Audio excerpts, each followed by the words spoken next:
The next thing I'm going to talk about is the system that's in place for veterans that's supposed to be taking care of us is really not doing their job. For example, I just recently requested all my military records, and I got half of my military records, and the other half was someone else's records. And that's really kind of a shocker. It's like, how do you mess up something like that? I needed my records, and you're going to send me someone else's records along with mine. I needed those records so that I can upgrade a claim that I had, because apparently on my DD-214, which is another flaw of the system, I never served in Iraq, which is a bunch of bullshit, because I was there for about 15 months. How could you forget that I was there? How could you forget to put that down on paper? I tried to go see the provost marshal, and it's taken him so damn long to go ahead and look up my information. So now I have to go to the VA, actually bring proof with letters. I have to bring pictures, video, any awards I've gotten while I was in Iraq, just to prove that I was there.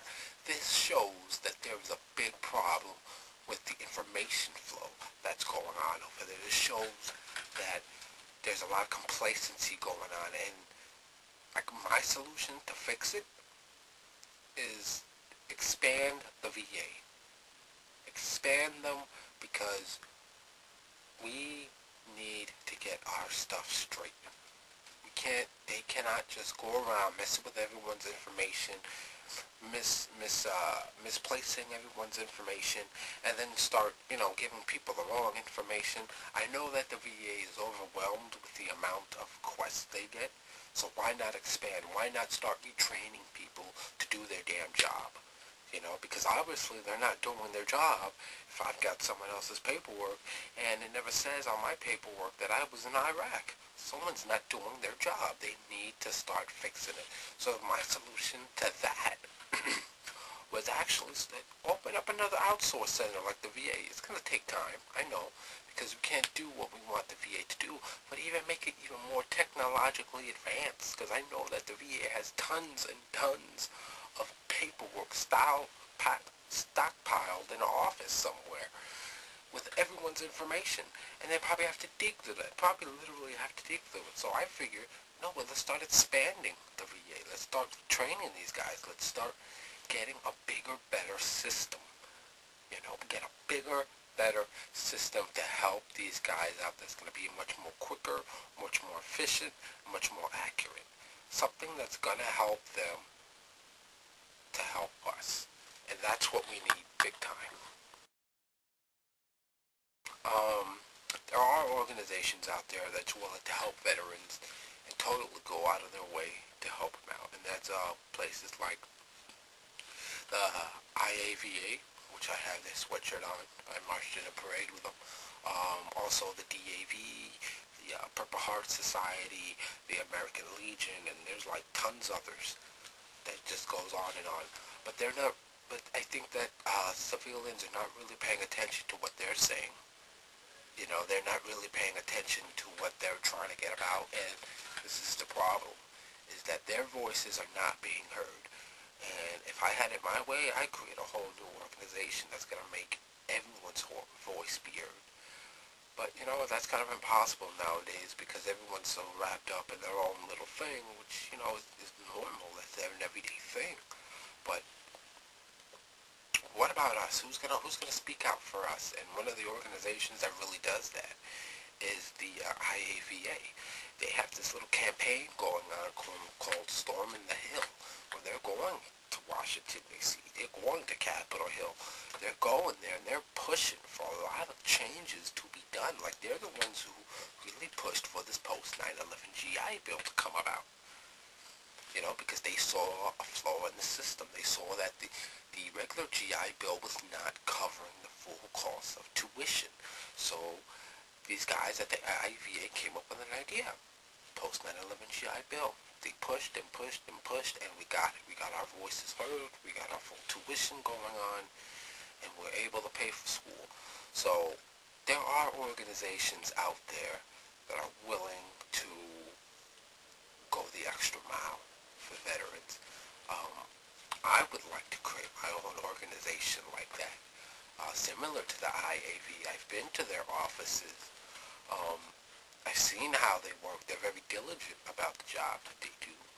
Um, an organization that I would create would totally refurbish, but not recreate, refurbish the system that's in place right now. It would totally make things a whole lot easier for everybody. We're talking about being on the same page as far as information on records, everyone being on the same information as far as benefits go, healthcare, as far as like from every little aspect, from all the way from your veterans benefits to your tombstone. You know what I mean? Because veterans do get the 21 gun salute. They do get a military funeral if they request one.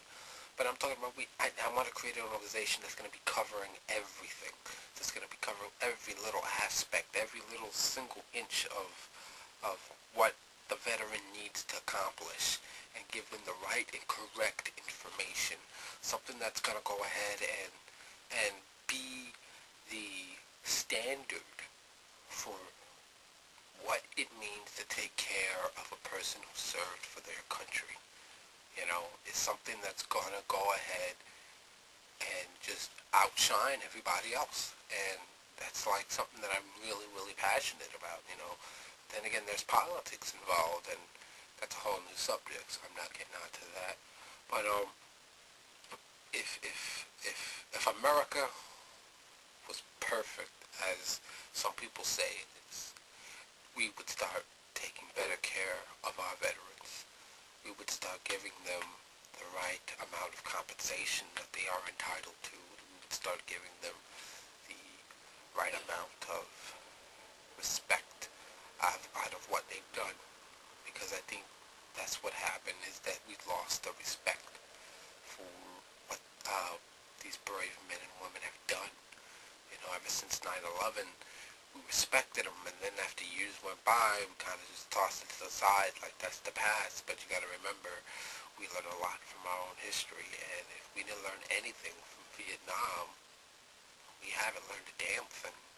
You know, those men and women are still fighting for some of their benefits today, and they're just not getting them. Some of them are, some of them aren't. Some of it's a long, drawn-out process, but I've known some Vietnam veterans who are still fighting to get what they are entitled to. Some of them tell me that I'm lucky, and I agree. I am a little lucky, but, you know, and then again, not that lucky, because the system is flawed. But if we went ahead and made this a perfect world, a perfect United States, things would be a whole lot different, and we would start appreciating more of what we do for these men and women.